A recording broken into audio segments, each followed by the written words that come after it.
ladies and gentlemen. This talk is totally different. It's a talk connected with ethics and space exploration. First of all, I would like to thank the organizers, Muriel and Nikos, their very kind invitation to give this talk. I'm a planetary geologist and astrobiologist, but also I'm very involved in the studies about geoethics and also astrobioethics, and they consider this talk, this subject could be of interest for this conference. In my talk, I have organized the subjects in a general way. I'm going to try to give you a general perspective of the main subjects in the beginning, some numbers, what's the state of the art, and after that, I'm going to give you some examples about what we are doing and what's the future development of geoethics, from geoethics to astrobioethics.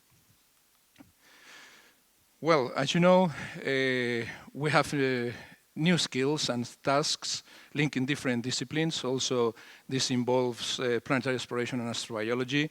And we have our duties go beyond scientific and technological knowledge and skills. So ethics, considering bioethics, very well known, and geoethics, but poorly known, are part of our professional responsibilities. So this is the main guideline of the talk. With regards to the existence of publications or books about this subject, there is now an abundant literature, scientific literature. For example, many books. This is the new one from James Barth and Tony Milligan, The Ethics of Space Exploration. There are general publications, specific publications about Mars, about the icy solar system, all of them facing the different issues connected with ethics in the whole range of subjects involved. But if we want to have a general idea about what's the state of the art of the ethics connected mainly with astrobiology or with space exploration, I have made a specific search in the Web of Science that, as you know, includes different databases. And here we can see very well the transdisciplinary approach of astrobiology. If we put the term astrobiology, making a search from the 19th century to the present day, we find more than 2,000 results, including the term astrobiology. And here are the general categories of the Web of Science: science and technology, physical sciences, life sciences, biomedicine, technology, engineering, and of course, now some of them are rising up: social sciences, art, and humanities.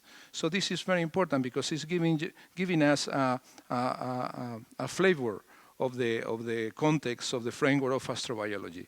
In the context of the research areas, we have astronomy and astrophysics with almost 2,000 results, geology with more than 800 results using astrobiology, and also life sciences, biomedicine, other topics, engineering, etc. So, of course, the countries, USA, England, France, etc. So this is going to give us a general flavor about how astrobiology is arranged, is structured. If, for example, I have merged different terms. I have brought here the most important ones. If we merge, for example, ethics and planets, in ethics and planets, we can see that the number has decreased considerably, dramatically, only 287 with USA, with the maximum number, and the source titles are environmental ethics and astrobiology appears in the third, the journal Astrobiology appears in the third place. The research areas are environmental science, ecology, and also philosophy. And the general categories, science, technology, life sciences, and social sciences, includes the three main subjects. If we put, for example, ethics and astrobiology, the number is very, very low, only 24. Only 24, so there is a lot of work to do, to be done. So the source titles are, of course, Astrobiology and International Journal of Astrobiology, only with 4 and 3 records.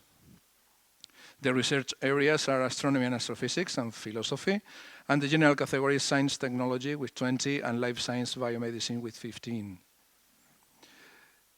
If we put ethics and exobiology, for example, the number increases a little bit with respect to the ethics and astrobiology, but the pattern is more or less the same.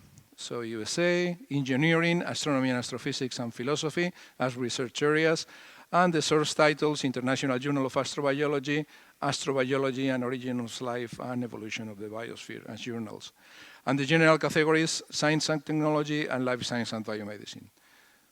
So with this, we have a general perspective about how is structured this connection between ethics, at least in the scientific database, in connection with astrobiology and planets. Going more to the subject, to the specific, to the concrete subject about geoethics, I have tried to put here a timeline about the development of the geoethics till present. So geoethics is not new, it's not a new discipline. It started in Cibran in the Czech Republic 25 years ago in connection with natural resources and with analysis, mathematical analysis of geosciences.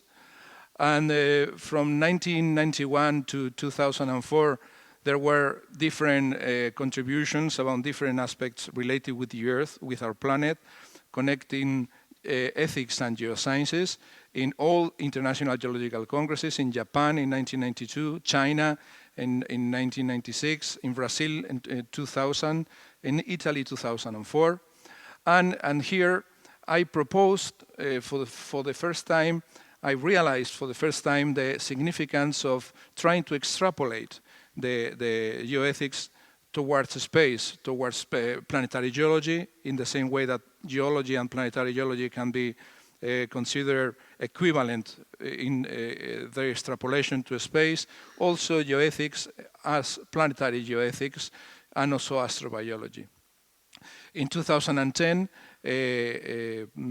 geoethics was included specifically in the Commission of Geoscience Education of the International Union of Geological Sciences. In 2011, we participated in the first International Declaration of Geoethics, and in 2012, we established for the first time the International Association for Geoethics, which is now affiliated, officially affiliated and included to the IUGS and the IUGG, the International Union of Geodesy and Geophysics, in this case by invitation. So we have presented different subjects in all congresses, and geoethics now is much more mature with many commissions, activities, working groups in different parts of the world. But this is more or less the description of the timeline about geoethics.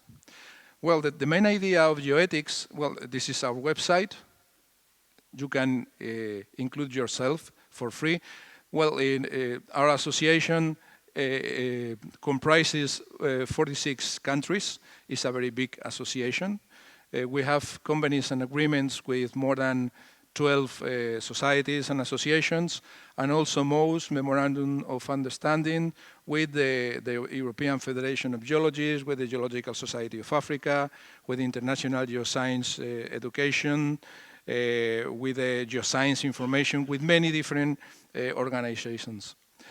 This is our definition, our official definition of geoethics. It's an interdisciplinary field between geoscience and ethics, which involves earth and planetary science, as well as applied ethics. It deals with the way of human thinking and acting in relation to the significance of the earth as a system, and this part is very important, and as a model. This part is the part that I consider important for the planetary exploration, the use of our planet also not only as a system, but also as a model for other planets. And studies on planetary geology, sensulato, and astrobiology also require a geoethical approach. So this is the definition.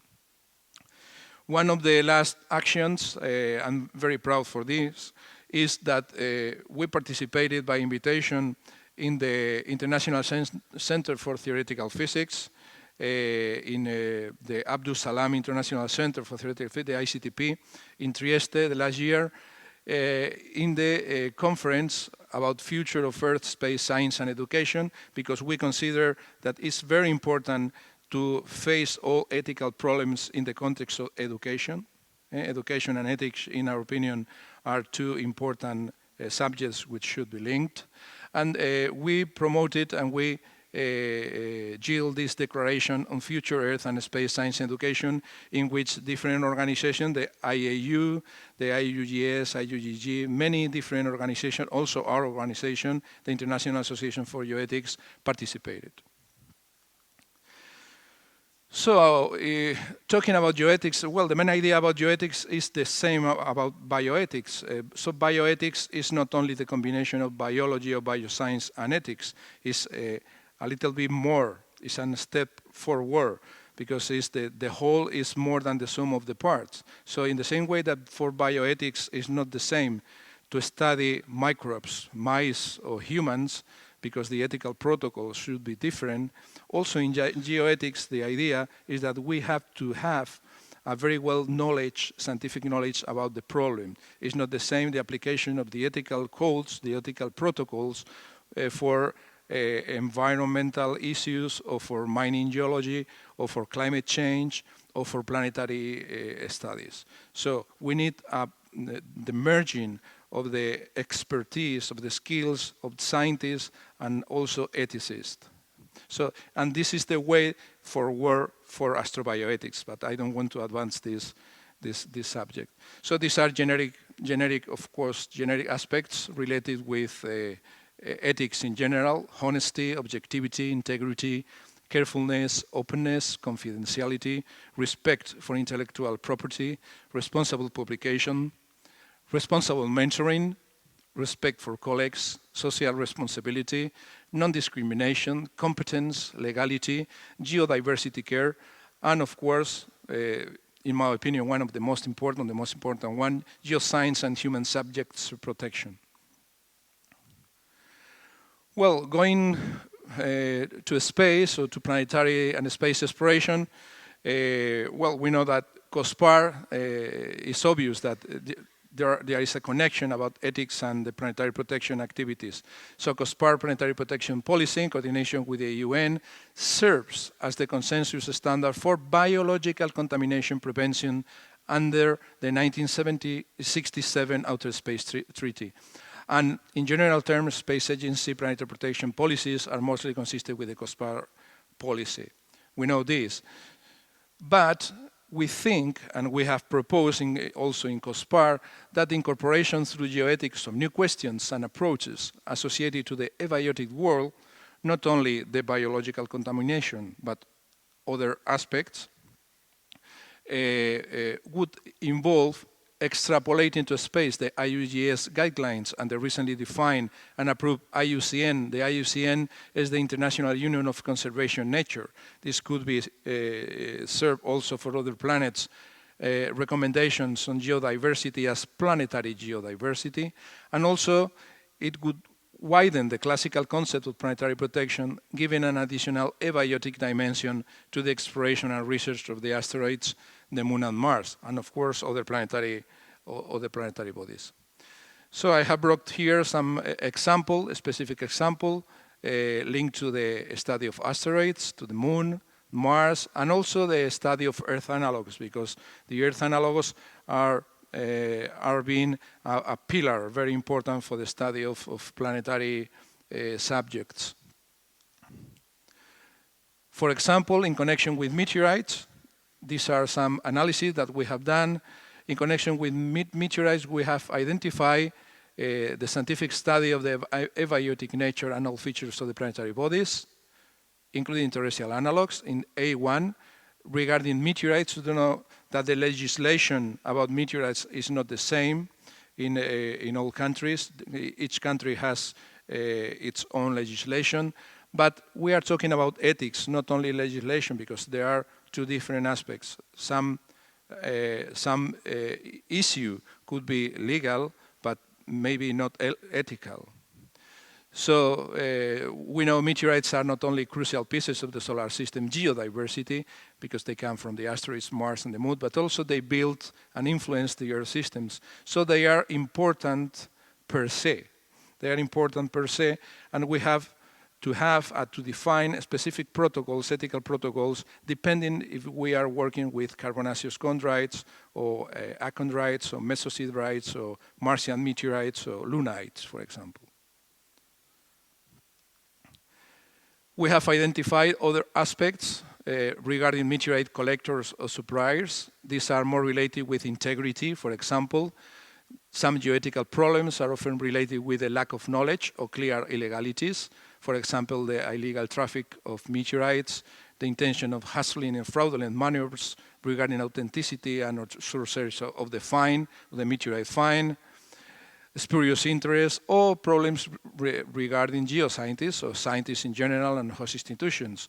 These problems are more related with mistakes, bad scientific practice, or even ethical misconduct. For example, to give credibility without unequivocal verification from scientists, museistic, and scientific institutions to questionable sources of meteorite specimens, mainly in the sense of finds versus false, or about any other previously defined aspect. So these are just some examples. There are many branches, many sites in which we can investigate these connections between ethics and science in the different aspects. This is another aspect which is also very important, is a cultural issue. This cultural issue, for example, is also related with meteorites. For example, the Winona meteorite was found in a stone thist in the prehistoric Elden Pueblo in Arizona in 1928, and the circumstances of the find suggest that the builders of the Pueblo had kept a meteorite as a sacred object after actually witnessing its fall. So there is an additional aspect, a cultural aspect related with the meteorites we have to take into consideration when we study this subject. Of course, geodiversity, converting and extrapolating the geodiversity as planetary geodiversity. It's important to preserve or to analyze, also considering ethical issues, some selected lunar and planetary environments. For example, some Martian outcrops like at Capitan or the Cape Saint Marie, or some outcrops on the Moon, because some can have some special significance. Of course, we have to consider the Martian geodiversity, because it is not the same. So the ethical protocols of work should be appropriate to the different areas, to the different zones in which we are going to work. So, for example, in Mars, we have potential fluvial systems, potential deltaic systems, or alluvial fans, gully systems, volcanoes, lava tubes, dust debris systems, dune systems, cross-bedding, moars, desiccation cracks. So it is important to know well the scientific aspect, in this case the geological characteristics of the area, in order to know what are the most appropriate ethical protocols to be used.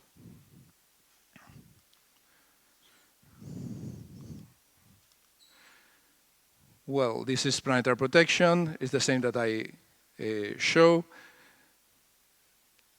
This is a meeting, a very recent meeting this year, organized by, it was coordinated by Margaret Race, our colleague Margaret Race and other colleagues in the NASA Ames Research Center.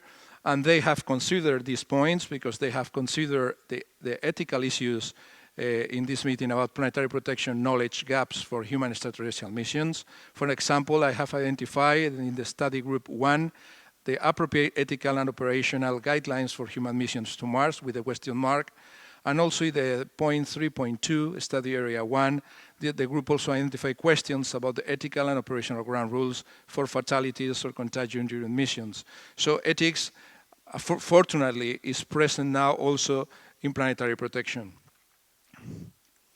Well, of course, this also involves the analogs. I have brought here some terrestrial analogs in Spain, Rio Tinto, Canary Islands, the methane in the Gulf of Cadiz, the Jaroso ravine, the world type locality of Jarosite, and many others. And there is a return. So the information about the space, about planets, is also important for how to proceed in the terrestrial analogs. And two classical examples about the importance of ethical rules is, for example, asteroid mining, of course, this is obvious, or the possible lunar outpost. And of course, for Martian missions, and not only ExoMars, this is an example for many others. So, and now the question is to go from geoethics to astrobioethics. In this sense, we think that we have to take into account this ethical approach that, given the complexity and transdisciplinary nature of astrobiology, could require a step forward towards the developing of astrobioethics. In our opinion, this tackles two main concepts: the concept of planetary habitability, including the Earth, and potential habitable environments at different scales, space and time, and the multiple open issues and questions linked to the abiotic and biotic worlds.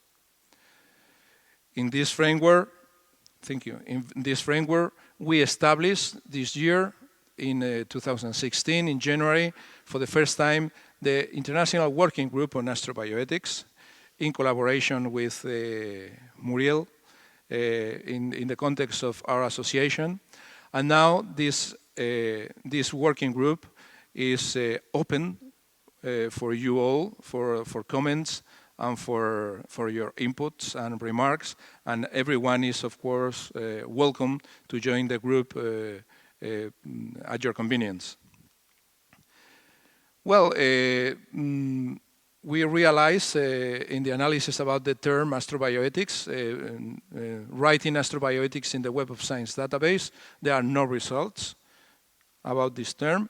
But if we Google the term, it was used for the first time in 2008 as a branch of ethics involving the implications of life science in space, and also McMahon in 2016 considered that astrobioethics comprises different perspectives, from purely philosophical to other much more scientific in nature.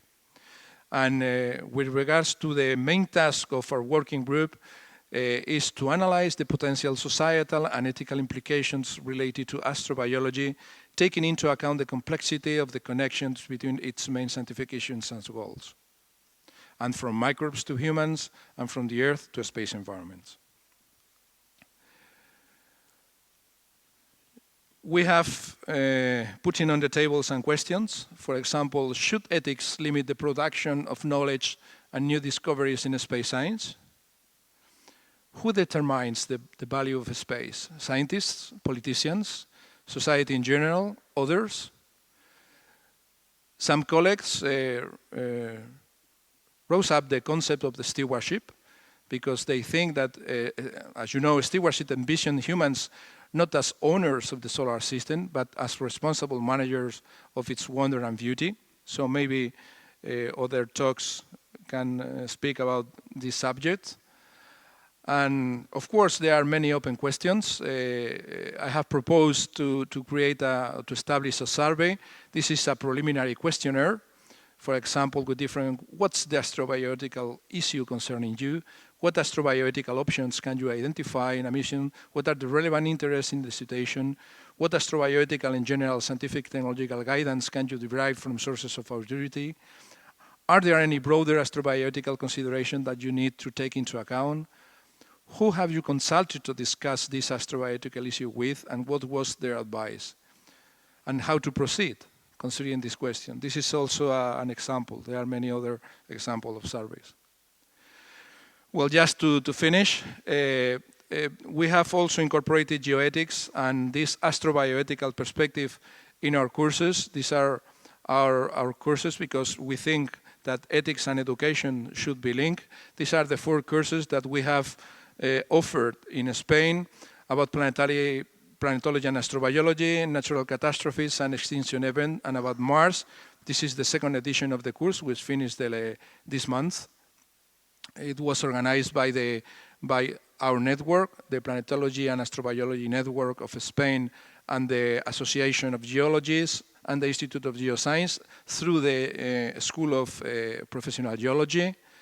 And this is the more concrete example in which we have offered and already provided this ethical approach not only to students of the university, but This is a project, a course from the European Space Agency called PANGEA. Is the acronym of Planetary Analog Geological and Astrobiological Exercise for Astronauts. So the European Space Agency chose Lanzarote, the Lanzarote Geopark, in which we are working about this perspective as an analog, as a potential analog for Mars. And we were instructors of two astronauts, Luca Parmitano from Italy, Pedro Duque from Spain, and Matthias Maurer is an Eurocom and scientist, is an engineer of materials. And we offer in these tutorials not only the scientific information about the rocks, the minerals, but also the ethical aspects, the ethical approach, how to proceed, how to sample, how to try to preserve, why is different an outcrop from a different outcrop. This is Luca Parmitano, the Italian one. And so thanks for your attention.